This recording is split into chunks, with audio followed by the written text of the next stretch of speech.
आज का first question अपना, what is the first question you must ask before you respond to any first aid situation.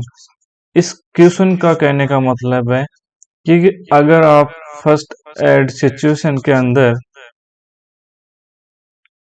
Response दे रहे हैं तो आप सबसे पहले कौन सा क्वेश्चन पूछेंगे। तो सबसे पहला ऑप्शन दिया हुआ यहाँ पे सबसे पहला ऑप्शन दिया हुआ है एज ऑफ इंजर्ड और इल पर्सन। अपन इंजर्ड जो पेशेंट है उसकी एज पूछेंगे। बी ऑप्शन के अंदर दिया हुआ है यहाँ पे safety of the scene. C option यहाँ दिया हुआ है नेचर ऑफ द इंजरी, कि इंजरी किस प्रकार की है। डी ऑप्शन यहाँ पे दिया हुआ है time of the injury, injury कब हुई थी। तो यहाँ पे जैसे मैं आपको बताना चाहता हूँ डियर स्टूडेंट, यहाँ पे अपनी लाइफ में सबसे पहले होता है सेफ्टी, और स्पेशली वहाँ पे जहाँ पे आप खुद रेस्पॉन्स कर रहे हैं किसी चीज के लिए, तो वहाँ पे आपकी सेफ्टी वेरी इंपॉर्टेंट। तो यहाँ पे लाइफ में safety and security very important होती है, जो कि मास्लो हायरार्की नियम के अनुसार फिजियोलॉजिकल नीड्स कंप्लीट होने के बाद सेकंड लेवल आता है वो ह्यूमन का जो पूरा होना चाहिए, वो सेफ्टी एंड सिक्योरिटी होता है। तो यहाँ पे राइट आंसर होगा सेफ्टी ऑफ द सीन।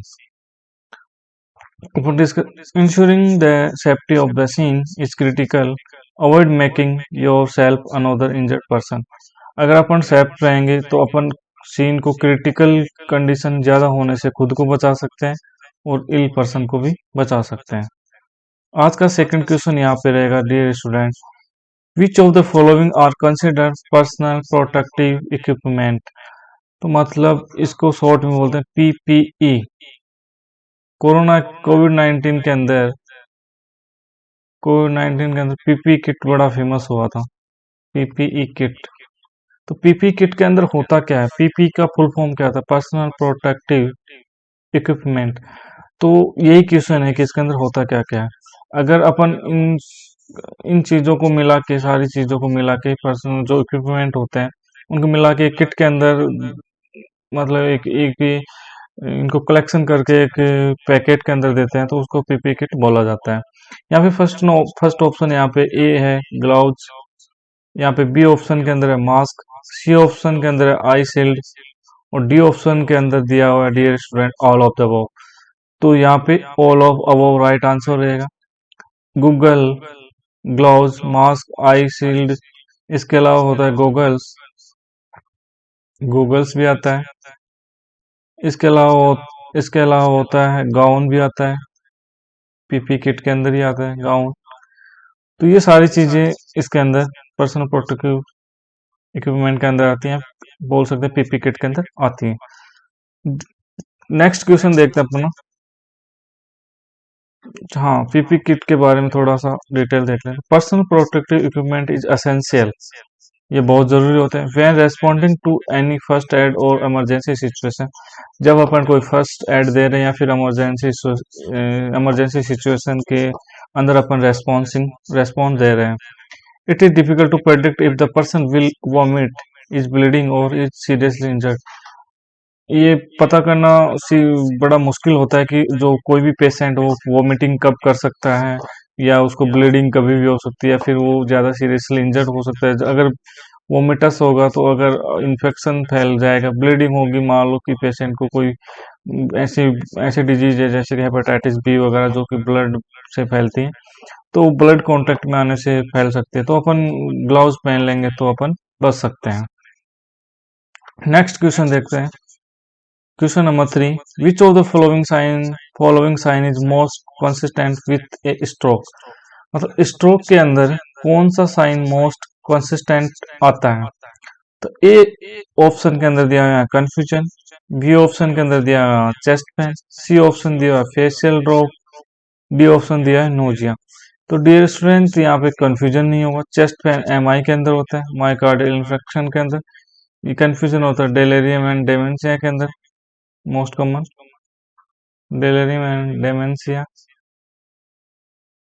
या फिर हेड इंजरी के अंदर होता है। स्ट्रोक के कोई कारण भी हो सकते हैं, काफी कारण होते हैं, हेड इंजरी भी हो सकता है, लेकिन यहाँ पे नोजिया भी नहीं होगा। यहाँ पे राइट आंसर होगा फेशियल ड्रॉप।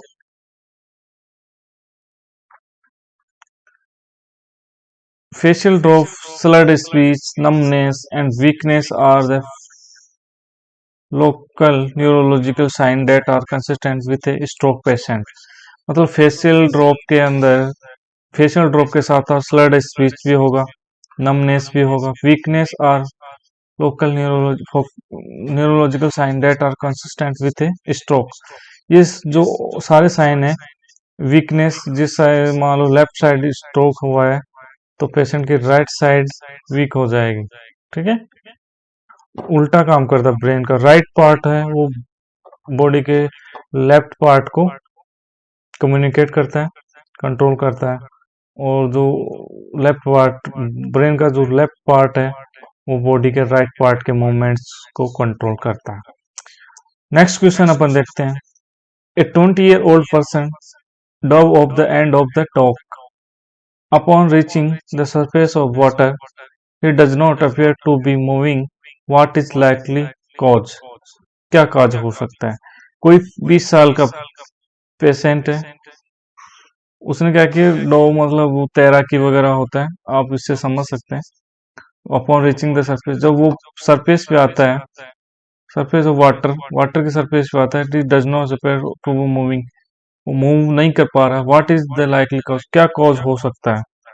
यहाँ फर्स्ट दिया हुआ option A heart attack, option B दिया हुआ है low blood sugar, option C दिया हुआ है नेक इंजरी, ऑप्शन डी दिया हुआ है एमेलियन डेविंग रेफ्लक्स।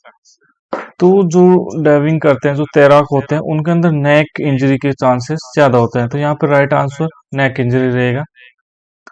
तो diving into solo water in A common cause of cervical spine injury and potential paralysis. मतलब स्पाइनल इंजरी हो सकती है जिस वजह से पोटेंशियल पैरालिसिस हो सकता है। नेक्स्ट क्वेश्चन डियर स्टूडेंट, अपन देखते हैं कि you are first on scene and victim is unresponsive. आपने किसी पेशेंट को देखा और वो विक्टिम है, वो अनरेस्पॉन्सिव है, पल्सलेस है एंड हैज वोमिटिंग भी किया है उसने। You do not feel comfortable performing mouth to mouth ventilation, what is the best approach. मतलब आपने किसी पेशेंट को देखा, वो अनरेस्पॉन्सिव है, पल्स भी नहीं है, प्लस में उसने वोमिटिंग भी कर रखी है, और आप वहां पे कंफर्टेबल फील नहीं कर रहे माउथ टू माउथ कम वेंटिलेशन देने के लिए, तो आप क्या करेंगे? What is the best approach? आप इसके अलावा क्या कर सकते हैं? तो फर्स्ट ऑप्शन के अंदर दिया हुआ है dear student, wipe wipe off the face और कवर विथ टी शर्ट या शर्ट, तो ये नहीं करेंगे, फेस और कवर नहीं करेंगे फेस को टी शर्ट से। Compression only CPR B option के अंदर। सी ऑप्शन के दिया go and get help. D option के अंदर दिया डू नॉट इनिशिएट रिसेसिटेशन, कि आपको रिसेसिटेशन नहीं करना है। तो यहाँ पे राइट आंसर होगा कंप्रेशन ओनली सीपीआर। यहाँ पे अगर आप माउथ टू माउथ वेंटिलेशन नहीं दे सकते तो आप कंप्रेशन भी दे सकते हैं।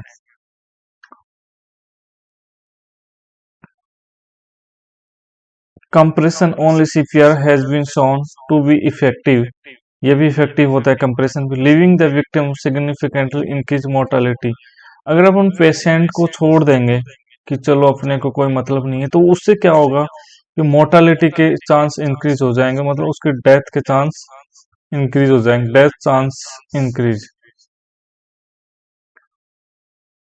उसके डेथ के चांस इंक्रीज हो जाएंगे। हो सकता है कंप्रेशन से हार्ट कम बैक कर जाए, हार्ट बीट वापस आ जाए और ब्लड सर्कुलेशन वापस आ सकता है। नेक्स्ट क्वेश्चन डियर स्टूडेंट, अपन देखते हैं what is the main difference in care when finding an unresponsive adult versus an unresponsive child if you must leave the person to activate EMS emergency medical service. ये पूछना चाह रहा है इस question के अंदर कि मेन जो डिफरेंस होता है, अनरेस्पॉन्सिव एडल्ट मिलता है और अनरेस्पॉन्सिव आपको बच्चा मिलता है, तो आप इस सिचुएशन के अंदर क्या करेंगे?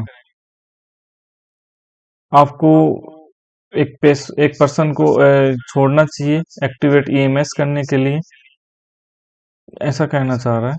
तो इसके अंदर देखते हैं कि क्या कंडीशन हो सकते हैं, क्या क्या ऑप्शन दिए हुए हैं। तो फर्स्ट ऑप्शन यहाँ दिया हुआ है देयर इज नो डिफरेंस, कोई डिफरेंस नहीं है। ऑप्शन बी के अंदर दिया perform CPR first when an adult, go for help first when with a child. यहाँ पे दिया है कि परफॉर्म पहले सीपीआर करेंगे एडल्ट के अंदर, और अगर बच्चा होगा तो go for first help when a child, बच्चे के लिए पहले हेल्प मांगेंगे फिर सीपीआर स्टार्ट करेंगे। तो ऐसा नहीं होता है। ऑप्शन सी के अंदर perform 2 minute of CPR when with a child, then go for help, call for help immediately when with an adult. Option D के अंदर यहाँ दिया हुआ है it depend on the age of the child, तो ये भी ऐसा भी नहीं होता। तो जो मेन डिफरेंस होता है डियर स्टूडेंट वो होता है सी वाला, perform 2 minute of CPR when with a child. अगर बच्चा अनरेस्पॉन्सिव मिल रहा है अपन को, तो अपन पहले उसको 2 मिनट तक सीपीआर देंगे या 5 राउंड 5 सर्किल ऑफ सीपीआर देंगे, देन गो फॉर हेल्प, उसके बाद अपन हेल्प के लिए जाएंगे। लेकिन अगर एडल्ट अपने को मिलता है अनरेस्पॉन्सिवनेस के और पल्स लेस के साथ, तो अपन क्या करेंगे, कॉल फॉर हेल्प इमीडिएटली, पहले इमीडिएटली हेल्प कॉल, मतलब इमरजेंसी सिस्टम को एक्टिवेट करेंगे, इमरजेंसी एम्बुलेंस को कॉल वॉल करेंगे, उसके बाद अपन उसको सीपीआर देंगे। लेकिन बच्चे के रिगार्डिंग क्या होता है, बच्चे के केस में ये होता है कि बच्चे के केस में पहले अपन सीपीआर देंगे, फिर अपन इमरजेंसी सिस्टम को एक्टिवेट करेंगे। यहाँ पे दिया do not stop to check for a pulse after a shock is delivered, EMS should have already be soon. मतलब आपको पल्स चेक करते रहना है, सीपीआर देते रहना है। नेक्स्ट क्वेश्चन देखते हैं अपन, you are a day care provider and find a 3 year old child unresponsive. आप एक डे केयर के अंदर है और आप एक 3 साल का बच्चा आपको अनरेस्पॉन्सिव मिलता है। She had let down for a nap because she was not feeling well, वो नीचे लेटा हुआ है क्योंकि वो अच्छा फील नहीं कर रहा। When you checked on her she was not breathing and appear blue, वो बच्ची है, जब आपने चेक किया बच्ची को तो वो सांस नहीं ले पा रही थी और उसका जो कलर है वो ब्लू कलर की आपको दिखाई दे रही थी। You are by your self, what is the first step in managing in this case. आप इस केस में सबसे पहले आप क्या करेंगे? तो फर्स्ट यहाँ पे ऑप्शन दिया हुआ एक डू बैक ब्लाउज, मतलब बैक साइड अपन थम, वो बैक साइड पाम हथेली से बैक स्लैप करेंगे, तो वो यहाँ पे राइट आंसर नहीं होगा। 3 साल का बच्चा है, यहाँ पे 3 ईयर, याद रखना है, बच्ची है। ऑप्शन बी के अंदर do a blind finger sweep, ये नहीं कर सकते, ब्लाइंड स्वेप कभी नहीं करना चाहिए। कॉल 991 या फिर 108, ये भी नहीं करेंगे, बच्चा है, चाइल्ड, क्वेश्चन को ध्यान से पढ़ना है, चाइल्ड, पिछला क्वेश्चन का रेफरेंस इसके अंदर काम आएगा। डी ऑप्शन अंदर दिया हुआ है डिलीवर 2 मिनट ऑफ सीपीआर, तो यहाँ पे राइट आंसर अपन ने पढ़ा अभी, deliver 2 minute CPR in children. उसके बाद अपन एम्बुलेंस को बुलाएंगे, एम्बुलेंस को कॉल फॉर हेल्प करेंगे। और अगर एडल्ट हैं तो अपन डायरेक्ट कॉल फॉर हेल्प करेंगे, उसके बाद सीपीआर स्टार्ट करेंगे। ये मेजर डिफरेंस होता है जो कि अपन ने जस्ट पहले पढ़ा। देखो इसका रैशनल देखते हैं अपन। If you are alone unwitnessed arrest in a child required 2 minute of CPR before activating EMS, ambulance को बुलाने, इमरजेंसी मेडिकल सर्विस, उसको बुलाने से पहले अपन सीपीआर देंगे बच्चे को 2 मिनट तक या फिर 5 cycle. If assistant is available send to call 108 while you begin CPR. अगर बच्चा अपने, मतलब अपने पास कोई असिस्टेंट है तो अपन सीपीआर स्टार्ट कर देंगे, और जो असिस्टेंट है उसको कॉल फॉर हेल्प या फिर कॉल फॉर एम्बुलेंस के लिए बोल देंगे। नेक्स्ट क्वेश्चन डियर स्टूडेंट क्या है अपने यहाँ पे, तो यहाँ पे क्वेश्चन अपना, you are attempting to relieve choking in an infant, the infant now become unresponsive, what is the next step.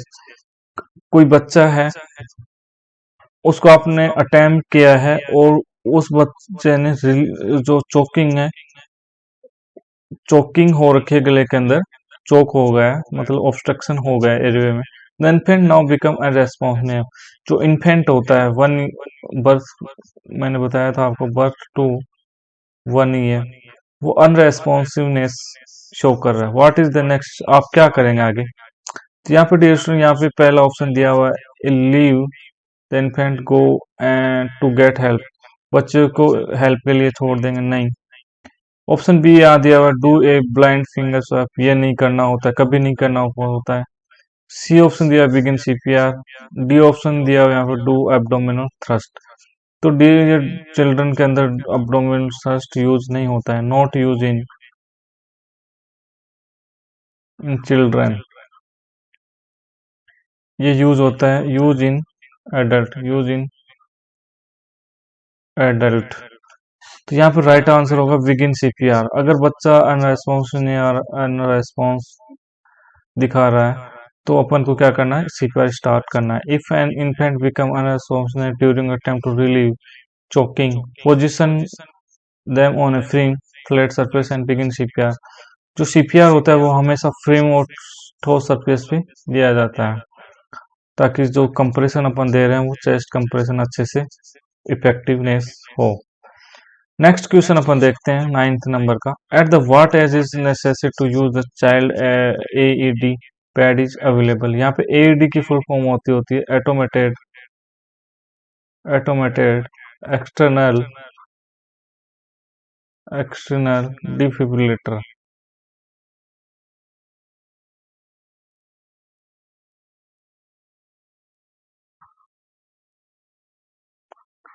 Defibrillator, तो यहाँ पे कि जो बच्चे के जो पैड हैं, at what age is necessary to use the child AED pad if available, मतलब चाइल्ड जो पैड होते हैं वो कब तक यूज किए जा सकते हैं। तो यहाँ पे दिया हुआ है 17 ईयर, 16 ईयर और यहाँ पे दिया है 14 ईयर, तो ये तीनों ही गलत हैं। यहाँ पे दिया हुआ है right answer D, up until puberty. Use paediatric pad for person who have not yet reach puberty, puberty तक नहीं पहुंचा है वहां पे अपन जो बच्चे के पैड हैं वो अपन यूज कर सकते हैं। लास्ट क्वेश्चन देखते हैं यहाँ पे, the proper step for operating an AED. AED का फुल फॉर्म मैंने बताया, ऑटोमेटेड एक्सटर्नल डिफिब्रिलेटर। तो यहाँ पे पहले ऑप्शन के अंदर मतलब कि डिफिब्रिलेटर का जो सीक्वेंस होता है, प्रॉपर स्टेप कौन कौन से होते हैं। तो यहाँ पे दिया power on AED, attach electrode pad, shock the person and analyze the rhythm, ये नहीं होगा। सेकंड ऑप्शन के अंदर यहाँ बी में दिया पावर ऑन द एईडी, मतलब इसको स्टार्ट पावर ऑन करेंगे, अटैच इलेक्ट्रोड पैड करेंगे, एनालाइज रिथम करेंगे एंड शॉक द पर्सन, ये करेंगे। आगे देखते हैं सी ऑप्शन देखते हैं, go and get power on the AED, इसके बाद analyse the rhythm, attach electrode pad and shock the person. D option में अंदर के दिया power on the AED, shock the person, attach electrode pad and analyse the rhythm. तो बिना attach किए हुए कैसे शॉक दे देंगे, तो ये तो गलत हो गया। ठीक है, ये भी गलत हो गया, बिना एनालाइज रिथम के अपन शॉक नहीं दे सकते। तो यहाँ फिर राइट आंसर होगा B, power on the AED, power on करेंगे, अटैच इलेक्ट्रोड पैड करेंगे, एनालाइज रिथम को एनालाइज करेंगे एंड शॉक द पेशेंट को शॉक देंगे। जो जिसके अंदर मोनोफेजिक होता है 360 जूल, और जो बाईफेजिक होता है वो 150 से 200 जूल यूज किया जाता है। मोस्टली कॉम्प्लिकेशन होता है बर्न इंजरी। तो यहाँ पे देखते हैं power on The AED attach electrode pad, analyze rhythm and shock the patient. AED is very simple to use. Follow the diagram or voice instruction given by the AED. Apply the pad properly and let. मतलब जो AED होता है, automated external defibrillator, तो उसके ऊपर instruction लिखे हुए होते हैं और डायग्राम भी बना हुआ होता है, तो उसको अपन देख के अच्छे से यूज कर सकते हैं। The computer determine if and when a shock is needed. Make sure no one is touching the person. If AED advise you to push the shock button. तो एडी से अपन शॉक दे रहे हैं तो अपन को इस बात का ध्यान रखना चाहिए कि कोई भी पेशेंट को बेड को टच नहीं करना चाहिए, पेशेंट को भी टच नहीं करना चाहिए। इसके मतलब आई क्लियर यूज करते हैं, I clear, you clear and all clear, ये वर्ड बोला जाता है, उसके बाद शॉक दिया जाता है। तो डियर स्टूडेंट, आज की क्लास में अपन डिस्कस किया सीपीआर से रिगार्डिंग एमसीक्यू। नेक्स्ट क्लास में अपना और बहुत इंपॉर्टेंट एमसीक्यू अपन डिस्कस करेंगे। तो सीपीआर का रिगार्डिंग अपन एक भी क्वेश्चन नहीं छोड़ेंगे, सारे क्वेश्चन कवर अप करने की कोशिश करेंगे जिससे आपके एग्जाम में ज़्यादा से ज़्यादा क्वेश्चन सही हो सके और आप अपने सपनों को पूरा कर सकें, आपकी अच्छी सेंट्रल गवर्नमेंट में जॉब लग सके। ये मैं मेरी विश करता हूँ। Thank you very much, thank you for watching.